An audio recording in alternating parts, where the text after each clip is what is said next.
ಎಲ್ಲರಿಗೂ ನಮಸ್ತೆ. ನಮ್ಮ ಕಥಾ ಕೆಫೆಗೆ ನಿಮಗೆ ಸ್ವಾಗತ. ಇಲ್ಲಿ ನೀವು ವಿವಿಧವಾದ ಕಥೆಗಳನ್ನು ನೋಡಬಹುದು. ಆದರೆ ಕಥೆಯನ್ನು ವೀಕ್ಷಿಸಿ ನಂತರ ನಮಗೆ ಸಬ್ಸ್ಕ್ರೈಬ್ ಮಾಡಿ. ಎಷ್ಟೋ ಜನರು ಕಥೆಯನ್ನು ವೀಕ್ಷಿಸಿ ಸಬ್ಸ್ಕ್ರೈಬ್ ಮಾಡುತ್ತಿಲ್ಲ. ದಯಮಾಡಿ ನಮಗೆ ಸಬ್ಸ್ಕ್ರೈಬ್ ಮಾಡಿ. ನೀವು ಹೆಚ್ಚಿನ ಹೊಸ ಬರವಣಿಗೆಗಾಗಿ ಪ್ರೋತ್ಸಾಹಿಸಿ. ಬನ್ನಿ ಇಂದಿನ ನಮ್ಮ ಕಥೆಯ ವಿಭಾಗಕ್ಕೆ ಹೋಗೋಣ. ಇತ್ತ ಹೈದರಾಬಾದ್ನಲ್ಲಿ ರಾಜರಾಜೇಶ್ವರಿ ಅವರು ಹಸಿರು ತೋರಣದ ಅಡಿ ಅದ್ದೂರಿಯಾಗಿ ಸೊಸೆ ತನ್ವಿಯನ್ನು ಮನೆಗೆ ಬರಮಾಡಿಕೊಂಡರು. ಮನೆ ತುಂಬ ನೆಂಟರಿಷ್ಟರು ತುಂಬಿ ತುಳುಕುತ್ತಿದ್ದರು. ಹಾಲಿನ ಪಾಯಸದಷ್ಟೇ ಸಿಹಿಯಾಗಿ ಅಭಿನಂದನ್ ಮತ್ತು ತನ್ವಿಯ ಮೊದಲ ರಾತ್ರಿ ಸಂಭ್ರಮ ಏರ್ಪಾಡಾಗಿತ್ತು. ಈ ಕಡೆ ಬೆಂಗಳೂರಿನ ರಾಯ್ ನಿವಾಸಕ್ಕೆ ವಿಹಾನ್ ಋತ್ವಿ ಕುಟುಂಬದ ಮರಳಿದ ಮರುದಿನವೇ ಅಮೆರಿಕಾದಿಂದ ಸುನಂದ ಎಂಟ್ರಿ ಕೊಟ್ಟಳು. ದುಬಾರಿ ಕಾರಿನಿಂದ ಇಳಿದ ಸುನಂದಾಳ ಮುಖದಲ್ಲಿ ಅಹಂಕಾರ ಎದ್ದು ಕಾಣುತ್ತಿತ್ತು. ಮನೆಗೆ ಬಂದವಳೆ ಪ್ರತಿಯೊಂದನ್ನು ವಿಮರ್ಶಿಸಲು ಶುರು ಮಾಡಿದಳು. ಸುನಂದ, ಅತ್ತಿಗೆ, ಇದೇನಾ ನಿನ್ನ ರಾಯ್ ನಿವಾಸ? ಅಮೆರಿಕದಲ್ಲಿ ನನ್ನ ಸರ್ವೆಂಟ್ಸ್ ಕ್ವಾರ್ಟರ್ಸ್ ಇದಕ್ಕಿಂತ ಚೆನ್ನಾಗಿರುತ್ತೆ. ಇನ್ನು ಈ ಮನೆಯ ಸೊಸಂದಿರನ್ನು ನೋಡಿದರೆ ಹಳ್ಳಿಯಿಂದ ಬಂದವರ ಹಾಗಿದೆ ಎಂದಳು. ಋತ್ವಿಯನ್ನು ನೋಡಿ ವ್ಯಂಗ್ಯ ಮಾಡಿದಳು.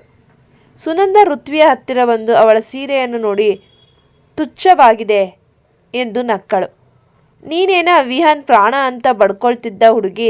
ಈ ಮನೆಗೆ ಸೊಸೆಯಾಗೋಕ್ಕೆ ಕೇವಲ ರೂಪ ಇದ್ದರೆ ಸಾಲದು, ರಾಯಲ್ ಕ್ವಾಲಿಟಿ ಇರಬೇಕು. ವಿಹಾನ್ ನಿನ್ನನ್ನು ಮದುವೆಯಾಗಿದ್ದು ಅವನ ದೊಡ್ಡ ತಪ್ಪು ಎಂದು ಎಲ್ಲರ ಮುಂದೆ ಅವಮಾನಿಸಿದಳು. ತನ್ನ ತಾಯಿಯ ಈ ದರ್ಪ ನೋಡಿ ವಿಕಾಸ್ಗೆ ಅಸಹ್ಯವಾಯಿತು. ಮಾಮ್, ಇಲ್ಲಿ ನಿನ್ನ ಅಮೆರಿಕ ಡ್ರಾಮಾ ಬೇಡ. ಋತ್ವಿ ಅತ್ತಿಗೆ ಈ ಮನೆಯ ಜೀವ. ನಿನಗೆ ಇಲ್ಲಿರೋಕೆ ಇಷ್ಟ ಇಲ್ಲ ಅಂದರೆ ಈಗಲೇ ವಾಪಸ್ ಹೋಗು ಎಂದು ತಾಯಿಯ ಮೇಲೆಯೇ ಸಿಡಿಮಿಡಿಗೊಂಡನು. ದಿಯಾಗೆ ಸುನಂದಾಳ ಮಾತು ಕೇಳಿ ರಕ್ತ ಕುದಿಯುತ್ತಿತ್ತು. ದೊಡ್ಡತ್ತೆ ಮಾತು ಸ್ವಲ್ಪ ನಿಧಾನವಾಗಿ ಇರಲಿ. ಇದು ನಮ್ಮ ಮನೆ. ಇಲ್ಲಿ ಪ್ರೀತಿಗೆ ಬೆಲೆ ಜಾಸ್ತಿ ಹೊರತು ನಿಮ್ಮ ಡಾಲರ್ಗಳಿಗಲ್ಲ ಎಂದು ಖಡಕ್ಕಾಗಿ ಉತ್ತರಿಸಿದಳು. ಸಂಜೆ ವಿಹಾನ್ ಮನೆಗೆ ಬಂದಾಗ ಇಡೀ ಮನೆ ಸ್ತಬ್ಧವಾಗಿತ್ತು. ಯಾವತ್ತೂ ನಗುತ್ತಾ ಬರಮಾಡಿಕೊಳ್ಳುತ್ತಿದ್ದ ಋತ್ವಿ ಇಂದು ಕಾಣಿಸಲಿಲ್ಲ. ಅವಳು ಆಫೀಸ್ಗೂ ಬಂದಿರಲಿಲ್ಲ. ಆತಂಕಗೊಂಡ ವಿಹಾನ್ ಬೆಡ್ರೂಮ್ಗೆ ಹೋಗಿ ನೋಡಿದಾಗ ಋತ್ವಿ ಬಾಲ್ಕನಿಯ ತೂಗು ಉಯ್ಯಾಲೆಯಲ್ಲಿ ಕುಳಿತು ಶೂನ್ಯ ದೃಷ್ಟಿಯಿಂದ ಗಾರ್ಡನ್ನಲ್ಲಿ ನೋಡುತ್ತಿದ್ದಳು. ಅವಳ ಕಣ್ಣುಗಳು ಕೆಂಪಾಗಿದ್ದವು. ವಿಹಾನ್ ಹಿಂದಿನಿಂದ ಬಂದು ಅವಳನ್ನು ಬಿಗಿಯಾಗಿ ಅಪ್ಪಿಕೊಂಡು, ಏನಾಯ್ತು ಋತು? ಯಾಕೆ ನನ್ನ ಬಂಗಾರಿ ಕಣ್ಣಲ್ಲಿ ನೀರು ಎಂದು ಕೇಳಿದಾಗ ಋತ್ವಿ ಮಾತನಾಡಲಾಗದೆ ಅವನ ಎದೆಗೆ ಹೊರಗಿದಳು. ವಿಹಾನ್ ಏನಾಯಿತೆಂದು ತಿಳಿಯದೆ ಗಾಬರಿಯಾಗಿದ್ದಾಗ ಅಲ್ಲಿಗೆ ಬಂದ ವಿಕಾಸ್ ವಿಹಾನ್ನನ್ನು ಪಕ್ಕಕ್ಕೆ ಕರೆದನು. ಋತ್ವಿ ಬೇಡವೆಂದು ಸನ್ನೆ ಮಾಡಿದರೂ ವಿಕಾಸ್ ಕೇಳಲಿಲ್ಲ. ವಿಕಾಸ್, ವಿಹಾನ್ ನನ್ನ ತಾಯಿ ಅಮೆರಿಕದಿಂದ ಇಲ್ಲಿಗೆ ಬಂದಿರೋದು ಪ್ರೀತಿ ಹಂಚೋಕಲ್ಲ, ದರ್ಪ ತೋರಿಸೋಕೆ. ಋತ್ವಿ ಅತ್ತಿಗೆ ಮತ್ತು ದಿಯಾಗೆ ಇವತ್ತು ಆಡಿರೋ ಚುಚ್ಚು ಮಾತುಗಳು ಸಾಮಾನ್ಯದಲ್ಲ. ಅತ್ತಿಗೆಯ ಸಂಸ್ಕಾರ ಮತ್ತು ಕುಟುಂಬದ ಗೌರವವನ್ನು ಅವರು ಹರಾಜು ಹಾಕಿದ್ದಾರೆ. ವಿಕಾಸ್ ಸವಿಸ್ತಾರವಾಗಿ ನಡೆದ ವಿಷಯವನ್ನು ಹೇಳಿದಾಗ ವಿಹಾನ್ ರಕ್ತ ಕುದಿಯತೊಡಗಿತು. ವಿಹಾನ್ ಸಿಟ್ಟಿನಿಂದ ಕೆಳಗೆ ಹಜಾರಕ್ಕೆ ಬಂದು ಅತ್ತೆ ಎಂದು ಜೋರಾಗಿ ಕೂಗಿದ್ದನು.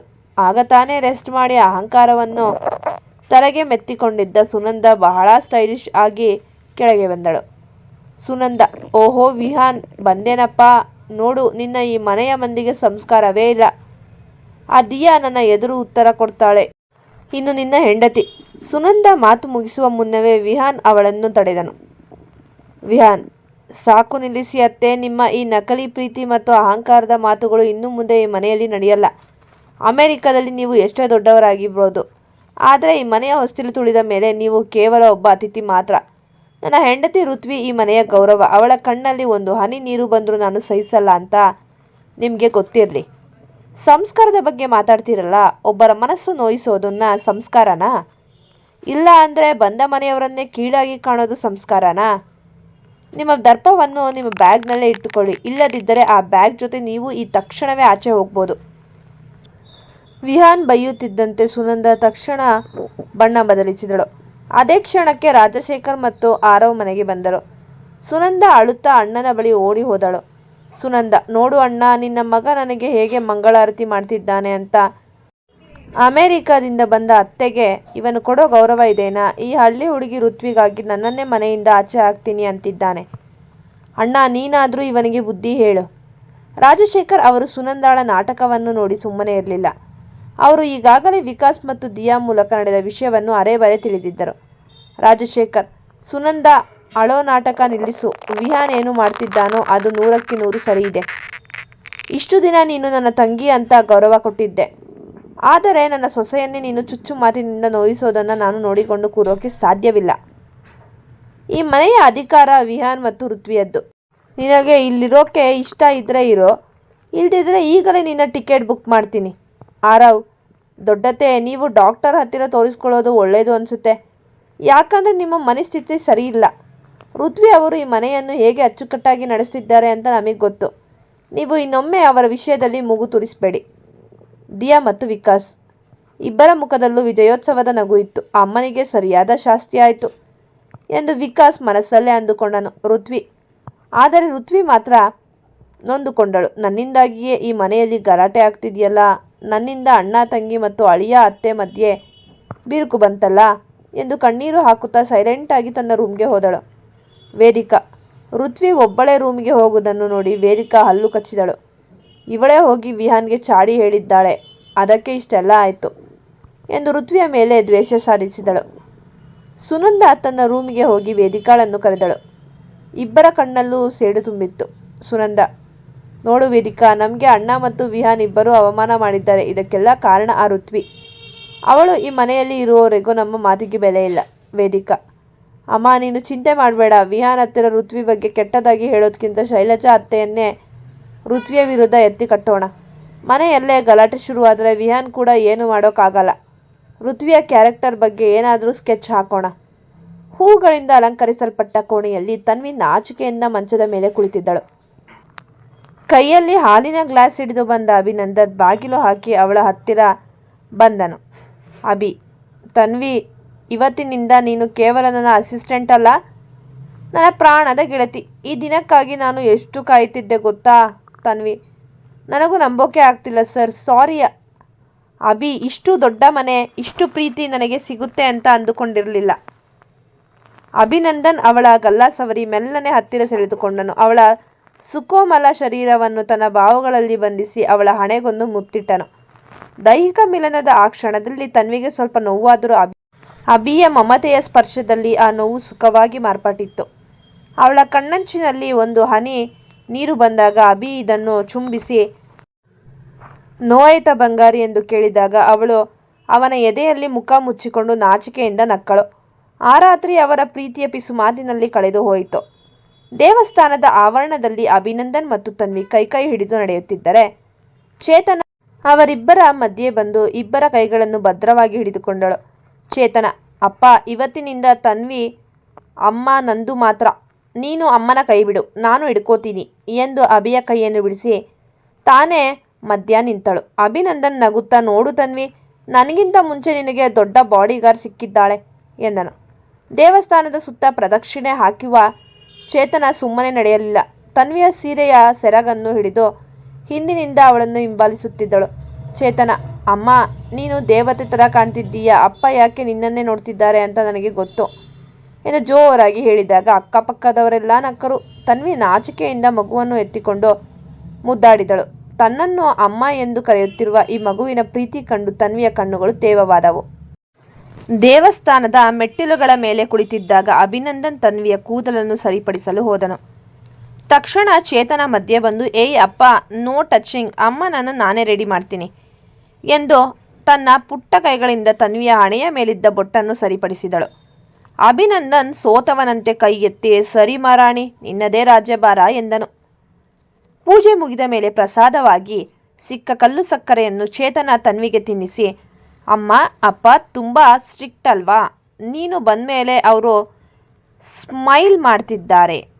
ದೇವಸ್ಥಾನದ ಆವರಣದಲ್ಲಿದ್ದ ಕಲ್ಲಿನ ಆನೆಯ ಮೇಲೆ ಕುಳಿತುಕೊಳ್ಳಲು ಚೇತನ ಆಸೆ ಪಟ್ಟಳು. ಅಭಿ ಅವಳನ್ನು ಎತ್ತಿ ಕುಳ್ಳಿರಿಸಿದಾಗ, ಅಮ್ಮ ನೀನು ಬಾ, ಆನೆ ಮೇಲೆ ಜಾಗ ಇದೆ ಎಂದು ಕರೆದಳು. ಅಭಿ, ಚೇತನ, ಅಮ್ಮ ಸೀರೆ ಉಟ್ಕೊಂಡಿದ್ದಾರೆ ಅಲ್ವಾ, ಬಿದ್ದರೆ ಅಪ್ಪನಿಗೆ ಕಷ್ಟ ಆಗುತ್ತೆ ಕಣೋ. ಚೇತನ, ಅದಕ್ಕೆ ಅಲ್ವಾ ಅಪ್ಪ ನೀನಿರೋದು, ಅಮ್ಮನ ನೀನು ಹಿಡ್ಕೋ, ನಾನು ಆನೆ ಹಿಡ್ಕೋತೀನಿ ಎಂದು ಬುದ್ಧಿವಂತ ಮಾತು ಹೇಳಿದಾಗ ತನ್ವಿ ಅಭಿಯ ಕಣ್ಣಲ್ಲಿ ಕಣ್ಣಿಟ್ಟು ಮಂದಹಾಸ ಬೀರಿದಳು. ದೇವಸ್ಥಾನದಿಂದ ಹೊರಬಂದ ಮೇಲೆ ಚೇತನಾಳ ಬೇಡಿಕೆಯಂತೆ ಎಲ್ಲರೂ ಐಸ್ ಕ್ರೀಮ್ ಪಾರ್ಟಿಗೆ ಹೋದರು. ಮಗಳು ತನ್ವಿಯ ಬಾಯಿಗೆ ಐಸ್ ಕ್ರೀಮ್ ತಿನ್ನಿಸುತ್ತಿದ್ದರೆ ಅಭಿ ಅವರಿಬ್ಬರನ್ನು ಪ್ರೀತಿಯಿಂದ ನೋಡುತ್ತಾ ಕುಳ್ಳಿತನು. ಅಭಿ, ತನ್ವಿ, ಚೇತನ ಇಷ್ಟು ಖುಷಿಯಾಗಿರೋದನ್ನ ನಾನು ಮೊದಲ ಬಾರಿ ನೋಡ್ತಿದ್ದೀನಿ. ನೀನು ಬಂದಮೇಲೆ ಅವಳಿಗೆ ಅಮ್ಮ ಸಿಕ್ಕಿದಷ್ಟೇ ಅಲ್ಲ, ನನಗೂ ನನ್ನ ಜೀವನ ಸಿಕ್ಕಿದಂತಾಗಿದೆ. ಮಧ್ಯಾಹ್ನ ಶೈಲಜಾ ಅವರು ಹಜಾರದಲ್ಲಿ ಕುಳಿತು ಏನೋ ಯೋಚಿಸುತ್ತಿದ್ದಾಗ ಸುನಂದ ಮೆಲ್ಲನೆ ಅವಳ ಹತ್ತಿರ ಬಂದು ಕುಳಿತಳು. ಮುಖದಲ್ಲಿ ಸುಳ್ಳು ಕಾಳಜಿ ತೋರಿಸುತ್ತಾ ಮಾತನಾಡಲು ಶುರು ಮಾಡಿದಳು. ಸುನಂದ, ಅತ್ತಿಗೆ, ನನಗೆ ನಿಮ್ಮನ್ನು ನೋಡಿದರೆ ಸಂಕಟ ಆಗ್ತಿದೆ. ಒಂದು ಕಾಲದಲ್ಲಿ ಈ ಮನೆಯಲ್ಲಿ ನಿಮ್ಮ ಮಾತೆ ವೇದ್ಯವಾಕ್ಯವಾಗಿತ್ತು. ಆದರೆ ಇವತ್ತು ನೋಡಿ, ಆ ಋತ್ವಿ ಬಂದಮೇಲೆ ನಿಮ್ಮನ್ನು ಯಾರೂ ಕೇಳೋರೇ ಇಲ್ಲದಂತಾಗಿದೆ. ಆಫೀಸ್ ವಿಷಯ ಇರಲಿ, ಮನೆ ವಿಷಯ ಇರಲಿ, ಎಲ್ಲ ಅವಳದ್ದೇ ನಡೆಯುತ್ತಿದೆ. ಶೈಲಜಾ ಅವರು ಸುಮ್ಮನಿರುವುದನ್ನು ಕಂಡು ಸುನಂದ ಇನ್ನಷ್ಟು ವಿಷಯ ಬೆರೆಸಿದಳು. ಸುನಂದ, ನೋಡಿ ಅತ್ತಿಗೆ, ವಿಹಾನ್ ಈಗ ಪೂರ್ತಿ ಅವಳ ಗುಲಾಮನಾಗಿದ್ದಾನೆ. ಕೊನೆಗೆ ರಾಜಶೇಖರ್ ಅಣ್ಣ ಕೂಡ ಅವಳ ಪಕ್ಷ ವಹಿಸಿದ್ದಾರೆ. ನೀವು ಈಗಲೇ ಎಚ್ಚೆತ್ತುಕೊಳ್ಳದಿದ್ದರೆ ಈ ಮನೆಯ ಕೀಲಿ ಕೈ ಮಾತ್ರವಲ್ಲ, ನಿಮ್ಮ ಮಗನು ನಿಮ್ಮ ಕೈ ತಪ್ಪಿ ಹೋಗುತ್ತಾನೆ. ಋತ್ವಿ ನೈಜ ಗುಣ ನಿಮಗೆ ಗೊತ್ತಿಲ್ಲ. ಅವಳು ಈ ಆಸ್ತಿಗಾಗಿ ಏನು ಬೇಕಾದರೂ ಮಾಡಬಲ್ಲಳು. ಸುನಂದ ಇಷ್ಟೆಲ್ಲ ಹೇಳಿದರೂ ಶೈಲಜಾ ಅವರ ಮುಖದಲ್ಲಿ ಯಾವುದೇ ಬದಲಾವಣೆ ಕಂಡುಬರಲಿಲ್ಲ. ಅವರು ನಿಧಾನವಾಗಿ ಕಾಫಿ ಸಿಪ್ ಮಾಡುತ್ತಾ ಸುನಂದಾಳ ಕಣ್ಣಲ್ಲಿ ಕಣ್ಣಿಟ್ಟು ನೋಡಿದರು.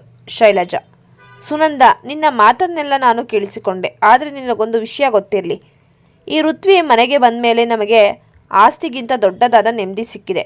ವಿಹಾನ್ ಹತ್ತಿರವಾಗಿದ್ದಾನೆ. ರಾಜಶೇಖರ್ ಅವರ ಮುಖದಲ್ಲಿ ನಗು ಬಂದಿದೆ. ನಾನು ಕೂಡ ಮೊದಲು ನಿನ್ನಂತೆಯೇ ಯೋಚನೆ ಮಾಡ್ತಿದ್ದೆ. ಆದರೆ ಋತ್ವಿಯ ನಿಷ್ಕಲ್ಮಶವಾದ ಪ್ರೀತಿ ನನ್ನನ್ನು ಬದಲಿಸಿದೆ. ಶೈಲಜಾ ಅವರು ಋತ್ವಿಯ ಪರವಾಗಿ ಮಾತನಾಡಿದ್ದನ್ನು ಕಂಡು ಸುನಂದಾಗೆ ಆಘಾತವಾಯಿತು. ಶೈಲಜಾ, ಋತ್ವಿ ಈ ಮನೆಯನ್ನ ಅಧಿಕಾರದಿಂದ ನಡೆಸುತ್ತಿಲ್ಲ ಸುನಂದ, ಪ್ರೀತಿಯಿಂದ ನಡೆಸುತ್ತಿದ್ದಾಳೆ. ನನಗೀಗ ಮನೆಯ ಕೀಲಿ ಕೈಗಿಂತ ಅವಳ ಸುಖವೇ ಮುಖ್ಯ. ನೀನು ಅಮೆರಿಕಾದಿಂದ ಬಂದಿರೋದು ನಮ್ಮ ಜೊತೆ ಖುಷಿಯಾಗಿರಲು ಅಂದುಕೊಂಡಿದ್ದೆ. ಆದರೆ ನೀನು ವಿಷ ಬಿತ್ತಲು ಬಂದಿದ್ದೀಯಾ ಅಂತ ಗೊತ್ತಿರಲಿಲ್ಲ.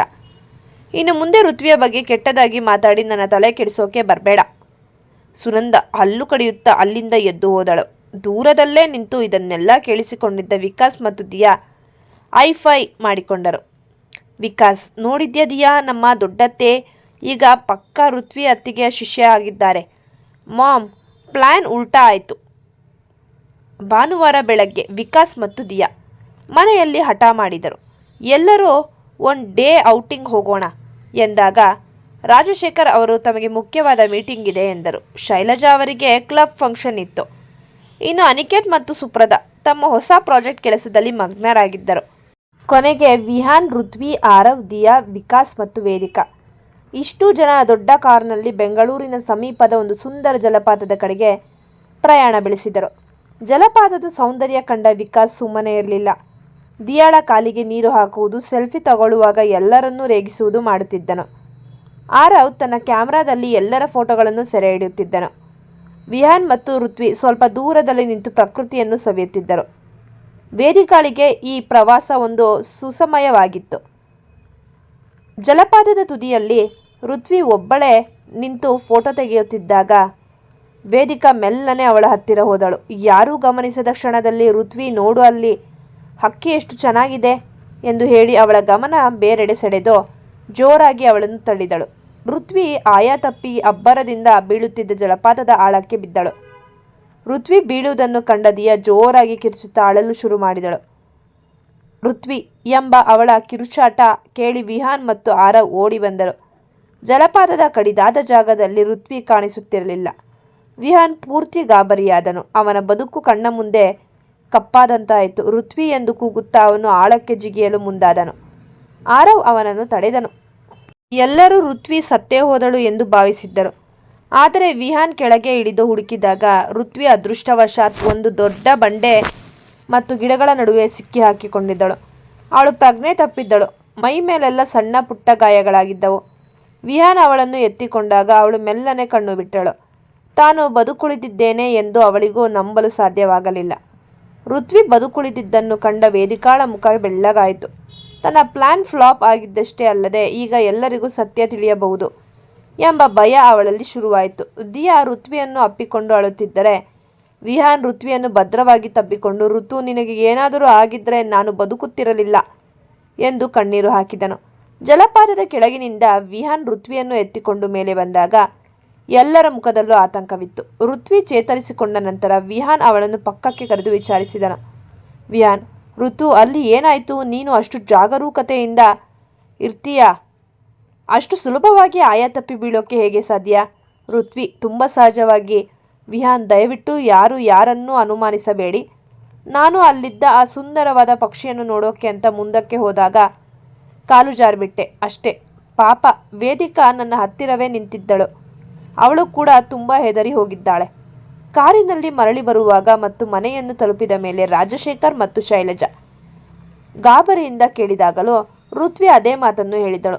ಋತ್ವಿ, ನನ್ನ ನಿರ್ಲಕ್ಷ್ಯದಿಂದಲೇ ಇದೆಲ್ಲ ಆಯಿತು. ವೇದಿಕಾ ಕೈ ಹಿಡಿಯೋಕೆ ಬಂದಳು. ಅಷ್ಟರಲ್ಲಿ ನಾನು ಬಿದ್ದೇ ಹೋಗಿದ್ದೆ. ನನಗೇನೂ ಆಗಿಲ್ಲ ನೋಡಿ, ದೇವರ ದಯೆಯಿಂದ ಬದುಕಿ ಬಂದಿದ್ದೀನಿ. ಋತ್ವಿ ತನ್ನ ಹೆಸರನ್ನು ಎಲ್ಲಿಯೂ ಹೇಳದೆ ತಾನೇ ಜಾರಿದೆ ಎಂದು ಹೇಳಿದ್ದನ್ನು ಕೇಳಿ ವೇದಿಕಾಗೆ ಸತ್ತ ಪ್ರಾಣ ಮರಳಿ ಬಂದಂತಾಯಿತು. ಇವಳು ಮುಗ್ಧಳೋ ಅಥವಾ ದಡ್ಡಳೋ ಗೊತ್ತಿಲ್ಲ, ಒಟ್ಟಿನಲ್ಲಿ ನನ್ನ ಕೆಲಸ ಸುಲಭವಾಯಿತು ಎಂದು ಮನಸ್ಸಲ್ಲೇ ಅಂದುಕೊಂಡಳು. ಆದರೂ ಮುಖದ ಮೇಲೆ ನಕಲಿ ಕಾಳಜಿ ತೋರಿಸುತ್ತಾ, ಋತ್ವಿ, ನೀನು ಬಿದ್ದಾಗ ನನ್ನ ಪ್ರಾಣವೇ ಹೋದಂತಾಗಿತ್ತು ಎಂದು ನಾಟಕವಾಡಿದಳು. ಋತ್ವಿ ಹೇಳಿದ್ದನ್ನು ಮನೆಯವರು ನಂಬಿದರು. ವಿಕಾಸ್ ಮತ್ತು ದಿಯಾಗೆ ಮಾತ್ರ ಸಮಾಧಾನವಾಗಲಿಲ್ಲ. ವಿಕಾಸ್ ದಿಯಾಳ ಕಿವಿಯಲ್ಲಿ, ದಿಯಾ, ನನಗೆ ಋತ್ವಿ ಅತ್ತಿಗೆ ಮೇಲೆ ನಂಬಿಕೆ ಇದೆ, ಆದರೆ ನನ್ನ ತಂಗಿಯ ಮೇಲೆ ಸ್ವಲ್ಪವೂ ಇಲ್ಲ. ಅವಳು ಅಷ್ಟು ಸಲೀಸಾಗಿ ಋತ್ವಿಯನ್ನ ಉಳಿಸೋಕೆ ಟ್ರೈ ಮಾಡ್ತಾಳೆ ಅಂದರೆ ನಂಬೋಕೆ ಕಷ್ಟ. ದಿಯಾ, ನನಗೂ ಹಾಗೆ ಅನ್ನಿಸ್ತಿದೆ ವಿಕಾಸ್. ವೇದಿಕಾ ಮುಖ ನೋಡು, ಅವಳು ಸತ್ಯ ಹೇಳಿದರೆ ಇಷ್ಟು ರಿಲ್ಯಾಕ್ಸ್ ಆಗಿ ಇರ್ತಿರ್ಲಿಲ್ಲ. ನಾವು ಈ ವಿಷಯವನ್ನ ಬಿಡಬಾರ್ದು. ಅಂದು ರಾತ್ರಿ ವಿಹಾನ್ ಋತ್ವಿಯನ್ನು ಒಂದೇ ಕ್ಷಣವೂ ಕಣ್ಣಿನಿಂದ ದೂರ ಮಾಡಲಿಲ್ಲ.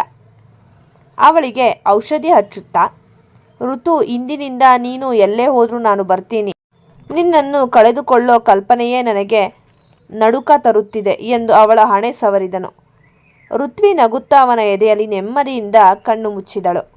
ಈ ಕತೆ ನಿಮಗೆ ಇಷ್ಟವಾಗಿದ್ದಲ್ಲಿ ಶೇರ್ ಮಾಡಿ, ಲೈಕ್ ಮಾಡಿ ಮತ್ತು ಸಬ್ಸ್ಕ್ರೈಬ್ ಮಾಡಿ. ಧನ್ಯವಾದಗಳು.